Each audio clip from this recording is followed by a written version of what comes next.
So this video is going to be a little bit different than my normal videos.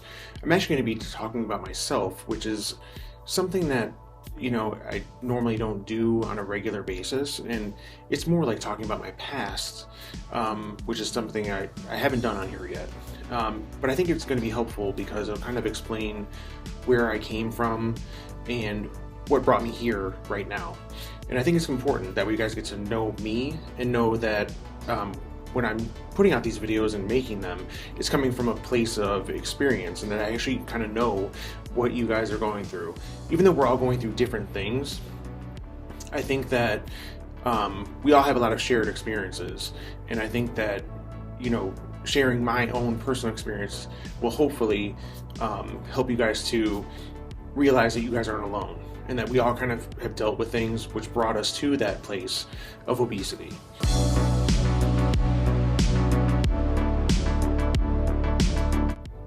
My personal journey has been like a kaleidoscope of experiences marked by fear, embarrassment, shame, and then eventually resilience, transformation, and the pursuit of self-discovery. Weight loss wasn't a straightforward path for me, and in fact it was anything but straightforward. It was more like a labyrinth of failed attempts, a maze of unkept promises to myself that was filled with quick fixes, fad diets, and so on, leaving me stuck in a cycle of hope and then despair. And the journey to a healthier self began with the recognition that my relationship with food was a lot more complex than even I ever thought.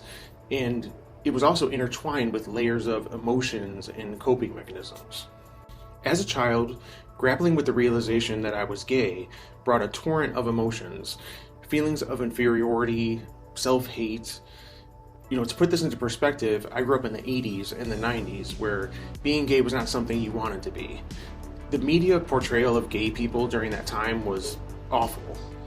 So I grew up literally thinking that I was doomed to death because something that I had no control over. In the hallways of school, I faced the sting of bullying. Not as much for being gay, because I didn't necessarily present as gay, or at least didn't present in the way that kids thought was gay. I was mostly bullied for being the fat kid.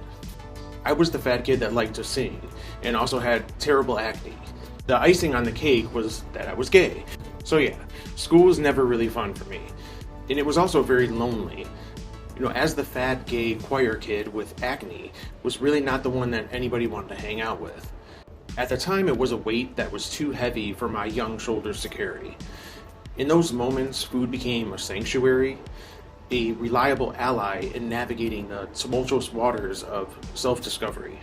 Growing up in a household where my parents were young themselves, they navigated their own challenges, and I lacked the guidance to navigate the complexities of my emotions. Honestly, they were great parents and were very loving and accepting, but I would never discuss anything with them. I was afraid, and I didn't want to disappoint anyone, and so I just kept everything inside. Food became a silent confidant, an escape from the turbulence that was going on within me. Much like you, I went through periods of losing weight and then would gain it all right back. I spent years working out and trying to lose weight, only to get disappointed with how slow my progress was. At this time, I was in my 20s and can only get myself to maintain 300 pounds. Actually, at one point, I decided to starve myself and got down to 293 pounds, and that lasted about a week, and then I bounced back up to 305 to 307, and that's pretty much where it stayed.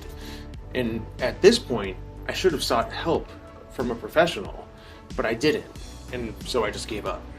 But life then took a turn when my mother passed away at 52, leaving behind, a void. And within that same year span, I also lost both of my grandparents, 10 months earlier actually. It was goodbye to Christmases, goodbye to family get-togethers, and all of the other things that I grew up with. I was 31 at that time, so I clung even tighter to my coping mechanism. The very food that had been both a friend and a foe became against the pain, like a way to fill the emptiness left by their absence. For a lot of us, weight loss can become a sporadic dance through the years, a seesaw of hope and despair. A few more failed weight loss attempts occurred after her passing, but nothing ever stuck. But when the scale finally crossed over that 400-pound mark, I had a an awakening of sorts. There was a moment of reckoning. The reflection in the mirror was not lying to me. The scale wasn't lying.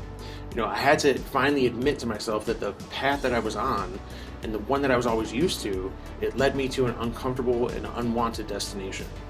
Seeking counseling became my lifeline of sorts, and it was the first step towards unraveling the intricate web that I had woven for myself.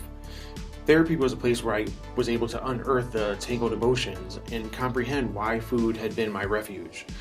It was the cornerstone of understanding the intricate connection between my emotional well-being and my relationship with food.